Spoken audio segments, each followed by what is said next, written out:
Alors, une des questions dans cette scène, qui est peut-être une question centrale, c'est la définition du travail d'assistante maternelle. Ça veut dire quoi? C'est quoi la teneur du travail d'assistante maternelle? On peut rester effectivement sur le terme de teneur, c'est-à-dire en quoi ça consiste exactement, quelle est la consistance de ce travail, puisque cette scène met très bien justement en scène cette invisibilisation, ce fait qu'il est, par les deux protagonistes, les deux personnes qui sont autour de cet assistant maternel, il n'est absolument pas vu, il n'est absolument pas conçu, c'est ce travail d'accueil.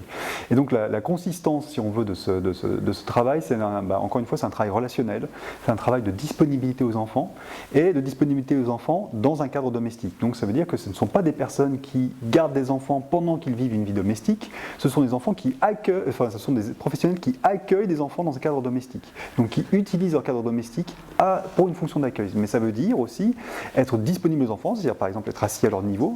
Au quotidien, on ne s'assoit pas sur le sol de son salon, mais quand on est assistant maternel, on s'assoit avec les enfants au niveau du sol pour être disponible avec eux par rapport au jeu. On a pu d'ailleurs penser l'aménagement de son salon à cette fonction-là, pour cette fonction-là. Donc c'est un travail, encore une fois, relationnel, donc de disponibilité, de proximité et d'ajustement par rapport aux états et aux différents états de l'enfant dans la journée.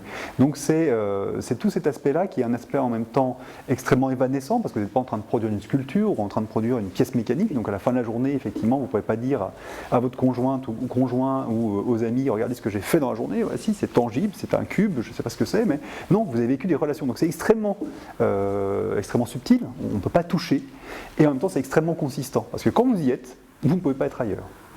Donc voilà, si on voit un peu toucher à cette notion de teneur et de consistance du travail. Le problème, enfin un des problèmes, c'est que devant cette invisibilité, ou en tout cas cette absence de concret, les gens, les parents par exemple, peuvent avoir des mots malheureux alors qu'ils pensent, qui pensent pas à mal. On parlait du amusez-vous bien, lancé comme ça avec le sourire, mais qui peut faire très mal justement pour l'assistante maternelle. Qui, pour l'assistant maternel et pour les professionnels de l'accueil des petites enfances en général, effectivement, ils se retrouvent, on va dire, c'est assez courant d'avoir des parents qui, avec bonne intention, parce que eux, ils conçoivent que effectivement l'accueil de leur enfant se fait avec une volonté de bien-être, d'épanouissement de l'enfant, donc plutôt qu'une notion de joie, de rire, etc., etc. Et donc, amusez-vous bien signale plutôt cette dimension-là.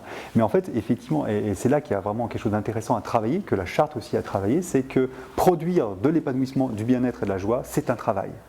C'est un travail, ça veut dire que ça engage une responsabilité, une pénibilité, c'est-à-dire qu'en fait on n'est pas forcément joyeux pour rendre les autres joyeux, on est concentré, on est soucieux, on est attentif à des éléments, à l'aménagement de l'espace, à ce qui se passe entre deux enfants, à comment intervenir dans ce conflit, cette tension sans justement l'empirer ou l'accaparer, comment consoler un enfant, donc tout ça, ça engage des décisions, voilà, on évalue, on jauge, on juge, on s'engage à un certain rythme, donc tout ça c'est vraiment un effort, et encore une fois, un effort qui est principalement relationnel. Alors il a une base physique importante, changer les enfants, aménager l'espace, faire le repas, etc.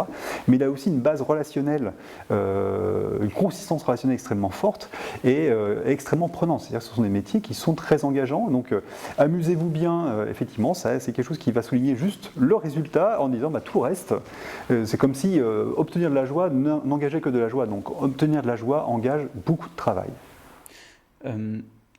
Une des difficultés aussi pour les assistantes maternelles, c'est de valoriser leur travail auprès des proches, auprès des amis ou auprès de l'extérieur, parce que c'est ce qui ressort un petit peu, c'est que comme le travail est un petit peu dévalué, ou en tout cas sous-estimé, les professionnels eux-mêmes ont du mal à en être quelque part fiers. Je ne sais pas, je dis peut-être un gros mot, mais d'avoir cette fierté et de pouvoir expliquer très concrètement leur rôle, quoi.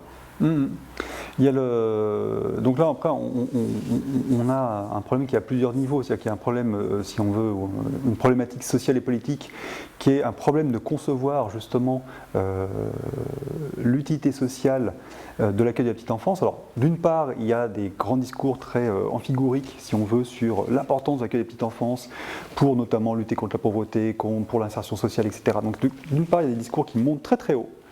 Mais d'autre part, il y a une absence de représentation sur qu'est-ce que ça veut dire très concrètement cet accueil-là. C'est-à-dire que ce que l'on produit, l'œuvre, l'ouvrage de l'accueil, il est très largement ignoré. Donc ça, c'est au niveau social et politique, ça n'aide pas du tout les personnes, hein, même si on pourrait dire c'est quelque chose qui est très méta, très englobant. Ça touche l'intimité des personnes parce que justement, ils peuvent se poser la question, vous êtes assistant maternel, vous avez fait une journée, vous êtes crevé, et pouvez-vous quand même parfois avoir un doute, se dire, mais est-ce que je devrais être aussi fatigué ? Parce que finalement, qu'est-ce que j'ai fait ?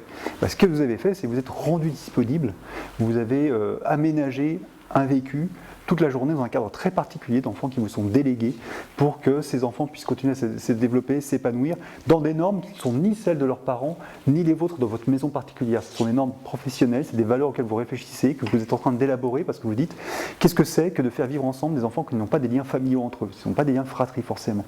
Donc il y a une notion d'équité, des notions d'égalité, des notions de priorité en fonction de certaines situations. C'est tout ce travail-là qui demande à être ressenti par les professionnels eux-mêmes. Et c'est effectivement, encore une fois, un des objets de cette charte, c'est ce travail de représentation, c'est-à-dire qu'on se remet à l'esprit ce que l'on fait au concret, au quotidien, pour se dire, mais pourquoi on le fait ? En fonction de quelles valeurs, de quels objectifs, en quoi ça consiste ?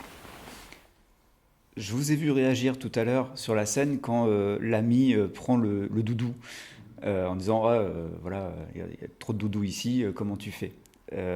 C'était pour vous, il y avait quelque chose qui se jouait ici ? Oui, parce qu'en fait, là, ça met très très bien en scène justement cette invisibilité et cette façon de réduire. Parce que pour cette femme, à ce moment-là, ce doudou est peut-être un symbole de désordre, voire même un objet incongru qui, dans une scène d'adultes qui vont dîner ensemble, n'a rien à faire là, un doudou. Et pour l'assistant maternel, ça peut être tout à fait le doudou qui a permis de calmer le petit Gabriel qui a eu des pleurs assez intenses pendant 10 minutes, donc des pleurs que vous encaissez en tant que professionnel. Hein. C'est-à-dire que vous pouvez vous demander, c'est de la faim, c'est de la fatigue, c'est une poussée dentaire, c'est encore autre chose. Et finalement, quand vous avez fait plusieurs tests, c'est-à-dire que vous avez essayé de le coucher, il s'est agité, vous avez essayé de le donner un jeu, il s'est agité, vous avez essayé de le prendre dans les bras, il s'est cabré en arrière, donc tout ça vous essayez, donc là on voit les choix, c'est-à-dire que je fais plusieurs hypothèses éducatives avec cet enfant, ça ne marche pas, et finalement, à un moment, quand je lui ai proposé le doudou, que je vais peut-être caresser la joue avec l'oreille du doudou, il a réussi à se calmer. Et bien là, vous avez fait quelque chose, vous avez produit du calme, vous avez produit de la bien-être. Justement, là, vous avez produit du bien-être.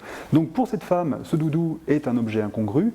Pour cet homme, en tout cas cet assistant maternel à ce moment-là, ce doudou, ça a été la solution, ça a été cet objet qui lui a permis de réconforter cet enfant à ce moment-là. Donc il est chargé de toute cette relation, de tout ce moment. Et peut-être que si l'enfant l'a laissé chez lui ce soir-là, ce doudou, c'est un signe de confiance de cet enfant qui sait qu'il va retrouver dans cet espace-là, des choses avec lesquelles il peut se ressentir bien. Et donc il faut avoir confiance pour le laisser. Donc pour cette femme, encore une fois, c'est un tout petit objet. Pour cet homme, c'est un objet qui est gonflé de relations, et qui est gonflé de temps, de relations et d'affect. Et ça, on voit bien là se confronter ces deux points de vue, celui qui ne voit pas et celui qui est plein de ce qui est vécu. Donc maintenant, encore une fois, la charte, c'est ce qui va venir glorifier le doudou. Expliqué comme ça, en tout cas, peut-être que l'ami va mieux comprendre, mieux cerner le travail effectif de l'assistant maternel. Oui, parce qu'il faut la décentrer d'un point de vue adulto-centré et l'amener sur un point de vue qui est d'adulte en relation avec un petit. C'est plutôt ça. Il ne s'agit pas uniquement de prendre le point de vue de l'enfant, c'est qu'est-ce que c'est qu'être un adulte en relation avec des petits. Parlons du cadre de travail, puisque la spécificité quand même, c'est d'être dans son cadre privé, domestique, et en même temps d'être dans un cadre professionnel. Donc les gens l'ont peut-être éprouvé en dehors du côté assistante maternelle pendant le confinement, c'est pas évident. Donc assistante maternelle, c'est le métier, c'est ce cadre tout le temps. Donc c'est pas, et j'imagine c'est difficile à gérer et à trouver un bon équilibre. Il y a une notion effectivement d'équilibre, en tout cas de réglage entre la scène personnelle et la scène professionnelle, mais ce qu'il faut vraiment, pour moi vraiment, ce qui permet de toucher à la spécificité de l'accueil en assistant maternel, c'est le fait que c'est comment, en tout cas pour l'assistant maternel à domicile, donc on ne parle pas des maisons d'assistants maternels, mais dans l'accueil à domicile qui est encore très largement majoritaire aujourd'hui, c'est comment je mets en scène mon univers domestique et familial pour qu'il devienne une scène d'accueil. Donc ce n'est pas simplement ouvrir sa porte et accueillir dans quelque chose qui reste intime et familial des enfants qui viennent du dehors, c'est retravailler son espace, donc ça peut être très concrètement des aménagements, encore une fois, des tiroirs au niveau des enfants dans le salon pour qu'ils puissent se servir, mais apprendre aux enfants accueillis à ne pas ouvrir les tiroirs qui sont les tiroirs des enfants de la famille, donc aussi faire comprendre, il y a cette notion d'accueil, de rencontre des deux univers. Donc c'est travailler matériellement déjà son espace d'accueil, son espace familial pour qu'il devienne un espace d'accueil. Donc je range mon salon chaque jour, je le remets en scène familiale le soir quand les enfants sont partis, donc ça c'est aussi un travail d'aménagement.